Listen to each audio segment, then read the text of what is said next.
하나님 아버지, 오늘도 저희에게 새 하루를 열어주시고 이렇게 나와 하나님을 찬송하며 하나님의 말씀을 듣고 성령 안에서 기도할 수 있도록 인도하여 주신 은혜를 감사합니다.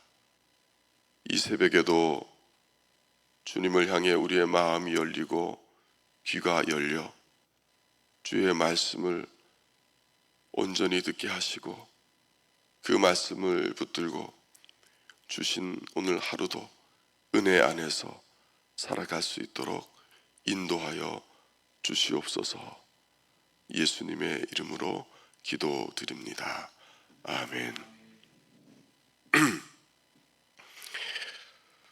오늘 새벽에는 요한복음 말씀에서 보시겠습니다. 요한복음 14장 16절, 17절 두 절 말씀입니다. 요한복음 14장 16절, 17절입니다.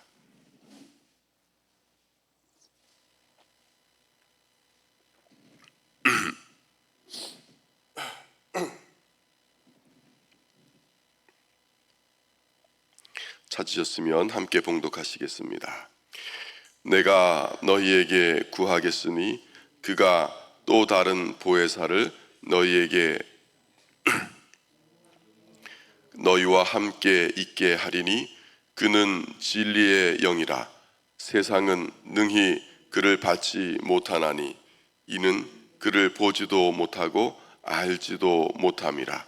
그러나 너희는 그를 아나니 그는 너희와 함께 거하시며 또 너희 속에 계시겠음이라. 아멘.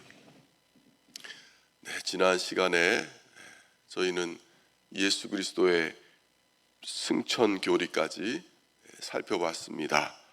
바울 사도에 의하면 주님은 부활 후에 게바에게 보이시고 또 500여 성도에게 보이시고 12제자에게 그리고 야고보에게 또 맨 나중에 만삭되지 못하여 태어난 자 같은 자기에게도 보이셨다. 그렇게 바울 사도는 증거했습니다. 특별히 부활하신 주님은 사도들과 40일 동안 함께 지내시면서 하나님 나라의 일을 다시 자세히 풀어 설명하셨습니다. 그리고 그 후에 그들이 보는 앞에서 하늘로 올라가셨습니다. 주님은 하늘로 올라가시기 직전에 그들에게 임하실 성령을 기다리라고 명하셨습니다. 그래서 오늘은 성령님은 누구신가 하는 말씀을 살펴보겠습니다. 성령을 보내주시겠다는 약속은 주님이 이미 공생의 기간에 제자들에게 하신 약속입니다. 오늘 우리가 읽으신 요한복음 16장 17절에 주님이 하신 그 내용이 나옵니다. 예수 그리스도께서 보내신 성령님은 누구이신가? 오늘 말씀에 의하면 성령님은 진리의 영이십니다. 그리고 진리의 영이신 성령님은 우리의 영원한 생명의 수여자가 되시고 또 삼위일체의 제3위로서 성부와 성자와 더불어 성도들의 예배를 받으십니다. 성령님은 창조와 계시와 구속에 있어서 성부 하나님의 뜻을 실행하시고 또 우리에게 적용해 주시는 그런 역할을 하십니다. 이제 중세기에 주로 라틴어를 쓰는 서방교회와 또 헬라어를 쓰던 동방교회 사이에 1054년에 처음으로 이 교회가 큰 대분열을 일으키게 됩니다.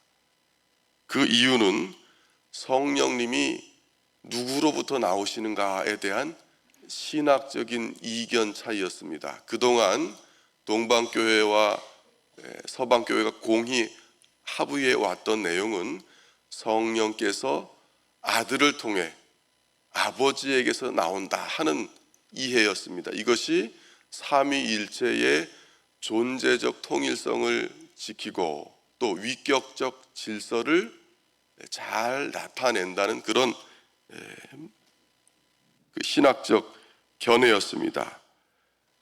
그런데 서방교회가 갑자기 동방교회의 의견도 합의도 구하지 않은 채 아들로부터, 이걸 이제 그 신학 용어로 하면 필리오케라 그러는데, 아들로부터라는 구절을 삽입해서 신앙 고백문을 작성했던 것입니다.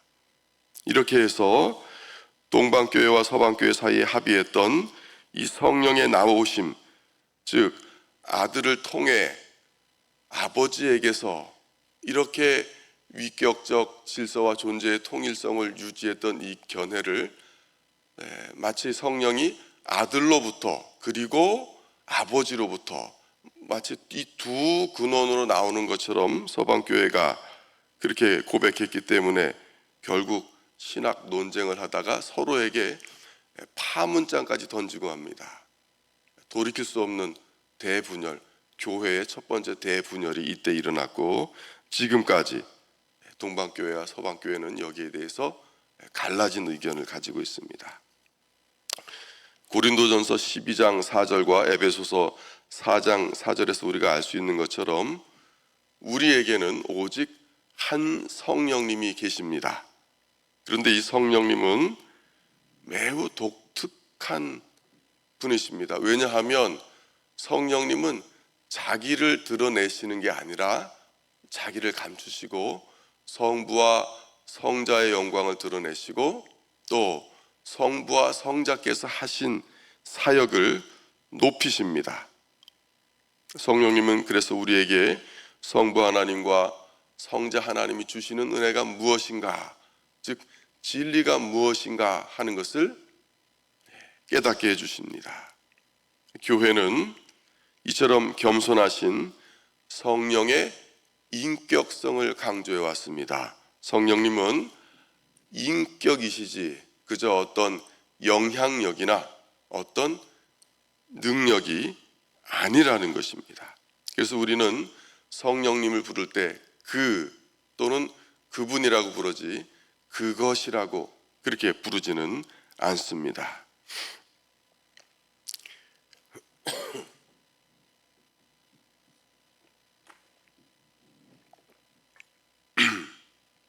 오늘 본문에 의하면 성령님은 우리를 위한 보혜사로 오셨습니다. 이 보혜사는 우리가 잘 알듯이 상담자, 변호사라는 의미를 지니죠. 성경은 우리의 보혜사가 되신 성령님이 인격성을 지니고 있음을 보여준 것입니다. 히브리서 10장 29절에 의하면 이 인격이신 성령님은 무엇보다 사람들이 예수 그리스도에 대한 성령의 증언을 거부하고 성령의 구원 사역을 무시할 때 모욕을 당하신다고 가르칩니다. 또 성령님은 살아계신 하나님의 영이십니다. 바울 사도는 고린도전서 12장 11절에서 성령님께 은사의 주권을 돌리면서 이렇게 말씀합니다. 이 모든 일은 같은 한 성령이 행하사 그의 뜻대로 사람에게 나누어 주시는 것이니라. 구약 성경의 이 하나님에 대한 언급은 신약 성경에 오면 성령님께 그대로 적용됩니다. 그리고 성령님께 부여된 이 속성들은 모든 곳에서 전능하신 하나님께 하나님의 속성으로 계시된 것과 동일합니다. 성령님은 어디에나 계시고 모든 것을 아시며 전능하신 하나님으로 우리에게 소개되고 있습니다. 그래서 우리는 사도행전 5장에서 아나니아와 삽비라가 두려운 징벌을 당하게 되는 장면을 보는데, 베드로는 성령님을 속인 것이 곧 하나님을 속인 것이다, 그렇게 우리에게 밝혀줍니다. 승천하신 우리 주님은 지금 이 지상의 교회를 말씀과 성령을 보내셔서 그렇게 인도해 가십니다. 따라서 우리는 성령 하나님께 순종해야 되는데, 이것은 어떤 의미냐? 곧 우리의 육신의 욕심을, 육신의 열매를 버리고 성령을 좇아 성령의 열매를 맺으며 살아가라는 말씀입니다. 바울 사도가 갈라디아서 5장 16절 이하에서 성령의 열매를 매우 강조하는데, 이것은 거듭난 성도만 맺을 수 있는 열매입니다. 이 세상의 육신의 소욕을 따라 살아가는 거듭나지 않은 사람들은 맺을 수 없는 열매입니다. 죄 중에서 가장 최악의 죄는 무엇입니까? 바로 성령께 범하는 신석 모독입니다. 성령님을 노엽게 하는 죄, 이것은 가장 무거운 형벌을 받는 죄입니다. 감사한 사실은 성령님이 하나님의 뜻을 따라 하나님의 백성들을 지키시고 인도에 가시기 때문에 신자인 우리가 여러 가지 죄를, 또 때로는 큰 죄를 짓기도 하지만 성령님을 직접 모욕하는 그런 악한 죄를 짓지는 않게 됩니다. 성령님은 성부와 성자와 일체를 이루시고, 또 성부와 성자의 보내심을 받아 이 땅에서 성부와 성자 하나님을 위해서 활동하고 계십니다. 우리가 잘 알듯이 첫 창조에 있어서 성령님은 창조의 실행자로, 대행자로 활동하셨습니다. 창세기 1장 2절에 보면 성령님은 창조에 능동적으로 참여하셨고, 공허함에서 충만함을 이끌어내셨고, 또 어두움에서 빛을 드러내셨습니다. 욥기서 26장 13절을 보면 성령님은 하늘을 아름답게 꾸미셨다고 하십니다. 또 시편 104편 30절을 보면 시인이 인간 창조의 직접적인 원인으로 성령님을 언급합니다. 주의 영을 보내어 그들을 창조하사 지면을 새롭게 하시나이다. 이처럼 성령님은 첫 창조에서 대행자로 활동하셨음을 알 수 있습니다. 또 성령님은 성경의 저자이기도 하십니다. 오랜 세월에 걸쳐서 다양한 인간 저자들에 의해 기록된 구약 37권, 구약 39권, 신약 27권이 그 다양성 가운데서도 통일성을 유지할 수 있었던 것은 성령님이 인간 기록자들을 감동하셨기 때문입니다. 성령님은 성경에 영감을 주셨습니다. 인간 저자들이 독자적으로 활동해서 나온 기록이 성경이 아닙니다. 그들은 하나님께 말씀을 받아서 말하고 기록했습니다. 그래서 히브리서 기자는 10장 15절에서 성경을 성령의 증언이라고 그렇게 우리에게 말합니다. 이것은 성령님께서 인간 저자들에게 영감을 주셔서 예언하고 기록하게 하셨음을 알려주는 것입니다. 또한 성령님은 하나님이 정하신 때 그리스도와 복음에 대한 진리를 사도들에게 계시해 주셨습니다. 성령님은 지금도 성경의 가르침을 통해서 교회에 말씀을 전달하는, 그리고 또 적용하시고 성도들을 이끌어 가십니다. 성령님은 또한 그리스도의 성육신에 있어서도 능동적으로 활동하셨습니다.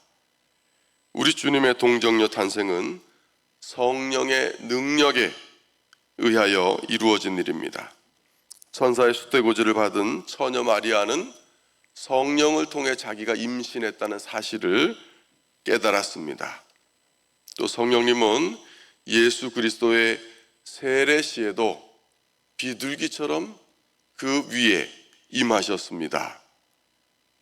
그리스도께서 이 땅에서 사역을 행하시는 동안에도 성령님이 그리스도를 친히 이끄시고 또 지도하셨습니다. 그리고 예수님은 광야에서 마귀에게 시험을 받을 때도 성령에 이끌려 광야로 나가셨습니다.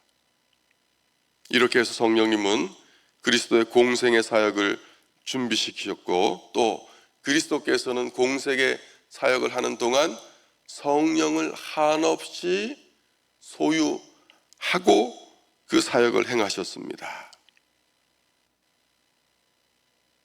사도 요한은 이렇게 우리에게 밝혀줍니다.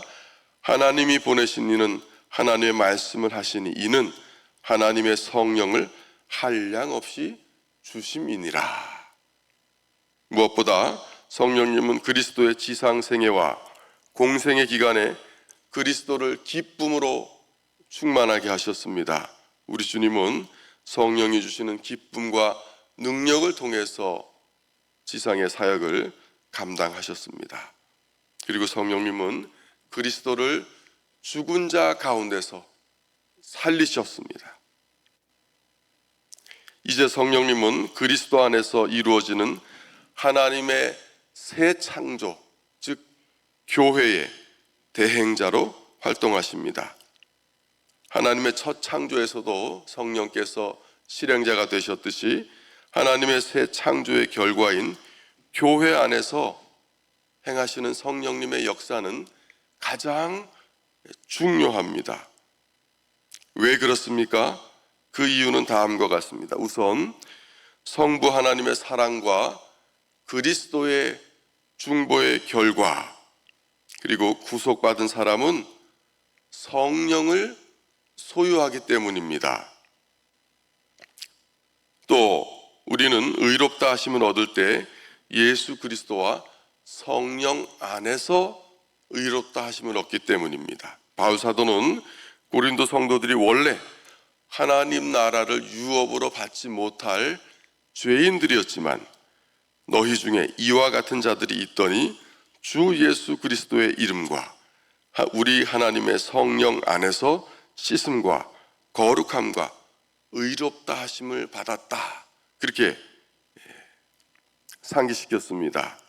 그리고 구속받은 성도들은 성령을 통해 그리스도의 한 몸으로, 한 몸의 지체로 편입되는데, 그런 행위는 한 성령으로 세례 받은 것으로 성경은 묘사하고 있습니다.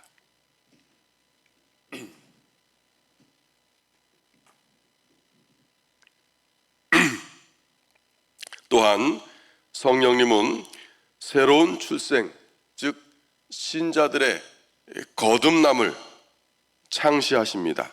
기록된 율법은 우리를 정죄하여 사망에 이르게 하는 방면, 성령님은 우리에게 생명을 주십니다. 따라서 성령이 계신 곳에 생명이 있는 것이죠. 저와 여러분이 교회를 위해 기도하실 때 항상 성령의 충만함을 위해서 기도할 필요가 여기에 있는 것입니다. 성령님은 또한 복음을 선포하도록 일꾼들을 세우시고 또 파송하시는 일을 지금도 책임지고 이끄십니다. 성령님은 복음의 사역자들이 복음을 전할 때 능력을 주시고 열매를 맺게 하십니다. 성령님은 또 복음을 듣는 사람들에게, 하나님의 말씀을 듣는 죄인들에게 죄를 확신시켜서 내가 구원받아야 할 죄인이구나 하는 것을 깨닫게 하십니다. 성령님은 구원자이신 예수 그리스도에 대해서 증언하시고 사람들은 성령의 능력으로 예수님이 나의 주님이시다, 그렇게 고백할 수 있게 됩니다. 바울 사도는 성령으로 아니하고는 누구든지 예수를 주시라 할 수 없다, 그렇게 단정했습니다. 성령님은 그리스도의 사역에 의해서 각 신자 안에 내주하시고 또 모든 신자를 한 몸으로 그렇게 결합시켜 주십니다. 성령님은 하나님이 자기 피로 사신 교회를 보살피도록 보호자와 목자를 각 교회에 세워주십니다. 이제 성령님은 우리의 교회의 지체가 된 저와 여러분이 몸된 교회의 유익을 위해서 각자 받은 은사대로 섬기기를 그렇게 바라십니다.